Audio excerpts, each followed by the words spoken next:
Anak Bangsa Palembang. Nama saya Devi, NIM 21251010P, kelas A semester 6. Di sini saya akan memberikan penyuluhan mata kuliah pelayanan kebidanan komunitas dengan dosen pengampu Dr. Amalia S. Ini saya akan memberikan penyuluhan mengenai menyusui. Sekarang ibu tahu nggak apa itu ASI? Air susu ibu, ya singkatannya ibu ya. Ya, ASI itu air susu ibu. Jadi ASI adalah makanan alamiah terbaik dan sempurna untuk bayi. ASI mengandung semua zat-zat gizi yang sesuai untuk pertumbuhan dan perkembangan bayi. Apa manfaat menyusui?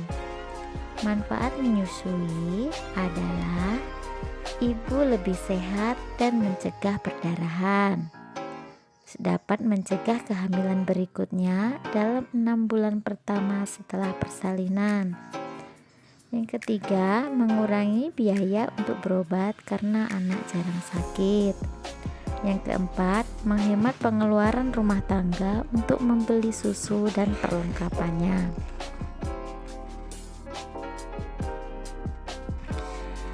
Dan apa itu IMD dan manfaatnya?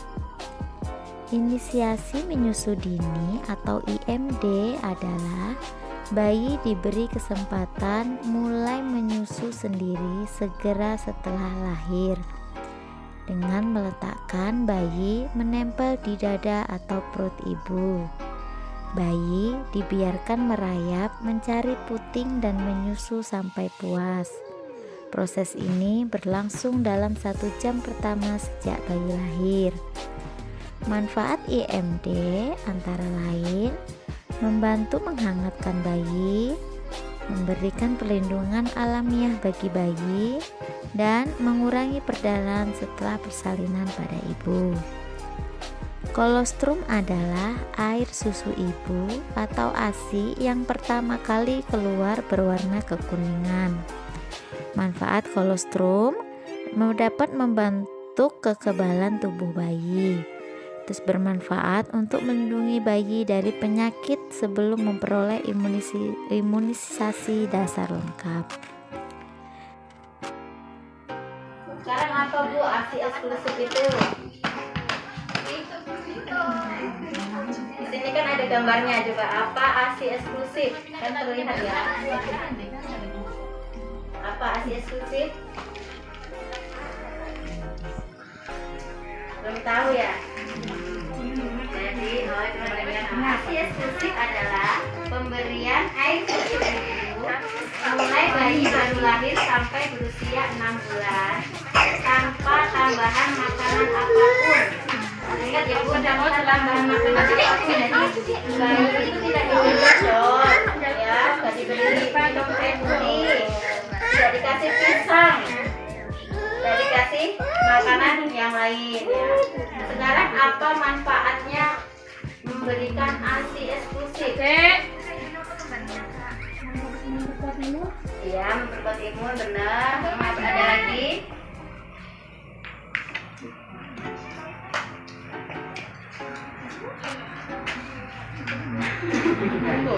Ya, kalau itu untuk ini ya, kalau untuk bayinya bisa seperti yang ibu katakan tadi, untuk memperkuat imun, bisa untuk kecerdasan ya, membuat bayi cerdas. Jadi kalau kita memberikan ASI eksklusif sampai 6 bulan ya Bu ya, tanpa tambahan makanan itu anak-anak bisa cerdas ya.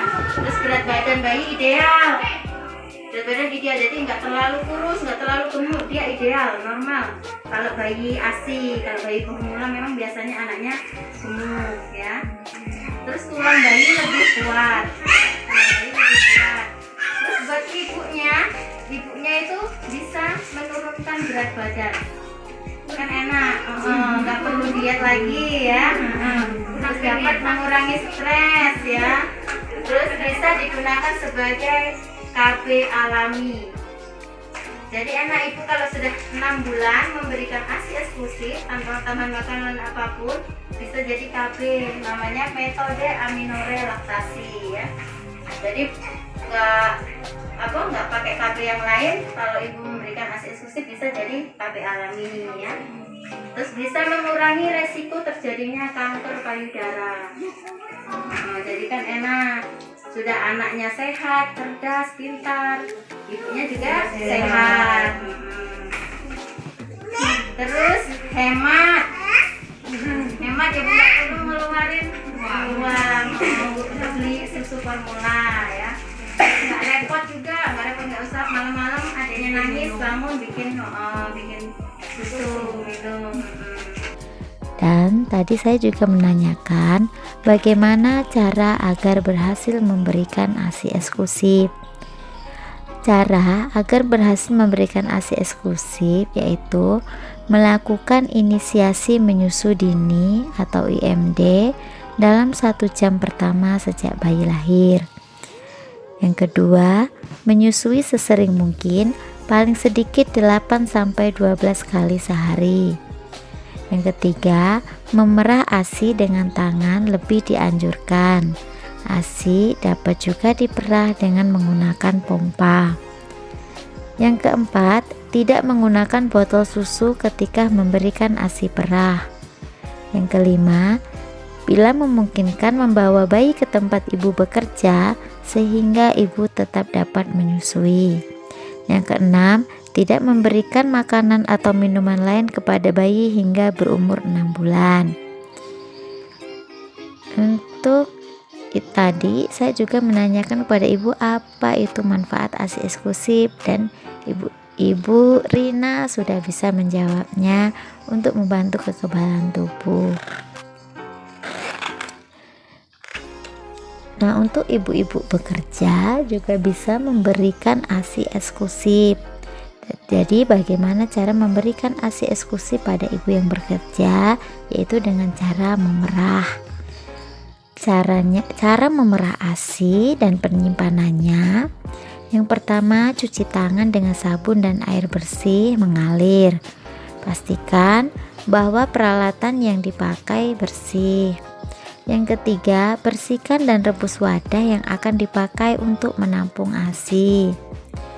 Pada waktu memompa, ibu bersikap santai. Kain hangat dapat membantu merangsang aliran ASI. Letakkan ibu jari di atas daerah gelap sekitar puting atau areola dan jari-jari lain di sisi bawah payudara di belakang areola. Perah 1 payudara selama 3-5 menit.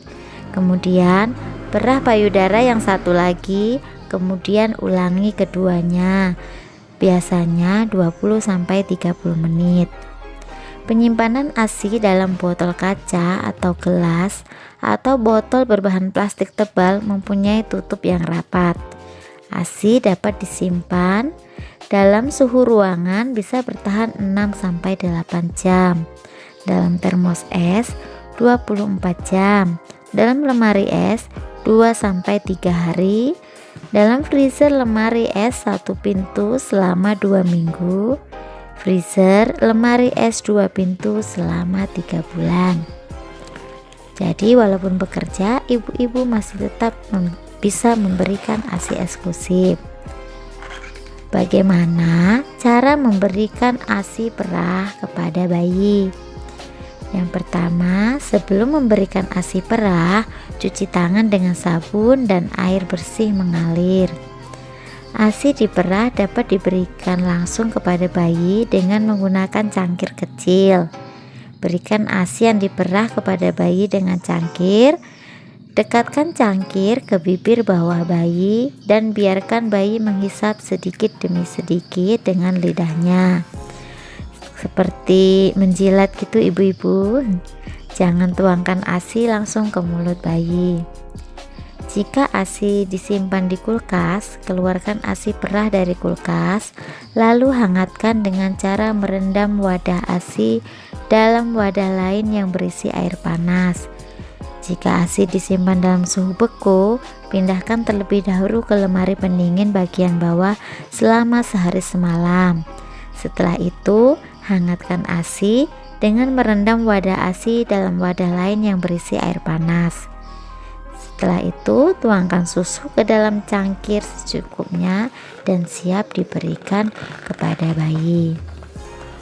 Waktu dan frekuensi bayi disusui dalam sehari itu sebelum menyusui, ibu cuci tangan dengan sabun dan air mengalir.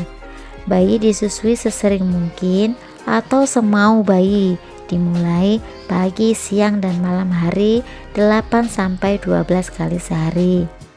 Susui dengan payudara kanan dan kiri secara bergantian. Susui sampai payudara terasa kosong, lalu pindah ke payudara sisi lainnya. Jika bayi tidur lebih dari 3 jam, bangunkan bayi, kemudian susui. Bagaimana posisi menyusui yang baik? Hal-hal yang perlu diperhatikan ketika ibu menyusui bayi adalah yang pertama, ibu duduk dengan nyaman, santai, terlihat tanda ikatan kasih sayang antara ibu dan bayi. Seperti ibu menatap bayinya, punggung ibu bersandar dan kaki tidak menggantung, bila perlu kaki di atas penyangga. Yang kedua, kepala dan badan bayi dalam garis lurus. Bayi dipeluk di dekat badan ibu, seluruh badan bayi ditopang, bayi mendekat ke payudara, hidung berhadapan dengan puting. Yang ketiga, untuk bayi yang lebih tua, letakkan kepala bayi pada lengan tangan ibu dan bokong bayi di atas pangkuan ibu.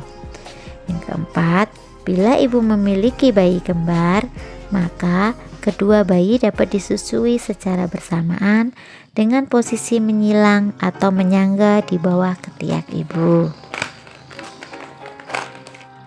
Bagaimana tanda pelekatan dan hisapan bayi yang baik pada waktu menyusui? Jadi ada 4 tanda-tanda pelekatan yang baik. Yang pertama, lebih banyak kulit yang lebih gelap di sekitar puting susu atau areola di atas mulut bayi. Yang kedua, mulut bayi terbuka lebar. Yang ketiga, bibir bawah bayi tertekuk keluar. Yang keempat, dagu bayi menyentuh payudara ibu. Tanda-tanda hisapan yang baik yaitu yang pertama, bayi menghisap dalam-dalam dan perlahan, kadang-kadang berhenti. Ibu mungkin akan bisa mendengar bayi menelan setelah 1-2 hisapan. Hisapan itu terlihat nyaman dan Anda dan ibu tidak kesakitan. Yang kedua, pipi bayi membulat waktu menghisap. Yang ketiga, bayi ibu setelah menyusu melepaskan puting susu dan terlihat puas dan rileks, dan payudara akan terasa lembut setelah menyusui. Yang keempat, ibu merasakan tanda-tanda refleks oksitosin, yaitu payudara yang tidak dihisap terasa keluar ASI-nya. Manfaat pelekatan dan hisapan yang baik. Manfaat pelekatan yang baik adalah menjamin bahwa bayi akan menghisap dengan baik dan membantu ibu untuk bisa memproduksi banyak ASI. Yang kedua, mencegah puting susu sakit dan retak. Yang ketiga, membuat proses menyusui lebih nyaman. Dan manfaat hisapan yang baik bagi bayi, yang pertama, hisapan yang efektif dapat membantu Anda menghasilkan lebih banyak air susu. Yang kedua, menjamin bahwa bayi ibu merangsang produksi air susu pada kedua payudara. Yang ketiga, mendapatkan susu yang paling bergizi dan bayi merasa puas. Nah, itu tadi ibu-ibu materi tentang menyusui. Jadi, sekarang ibu-ibu harus bisa memberikan ASI eksklusif kepada bayinya. Oke, Bu Dian dan Bu Rina kan sebentar lagi melahirkan. Harus semangat ya memberikan ASI eksklusif. Baiklah, ada pertanyaan? Enggak dari yang saya jelaskan tadi? ibu-ibu ini nggak ada yang bertanya, sudah tahu semua ya. Mudah-mudahan bisa dijalankan dan bisa ikut membantu program pemerintah. Baiklah, kalau begitu saya akhiri. Wassalamualaikum warahmatullahi wabarakatuh. Terima kasih.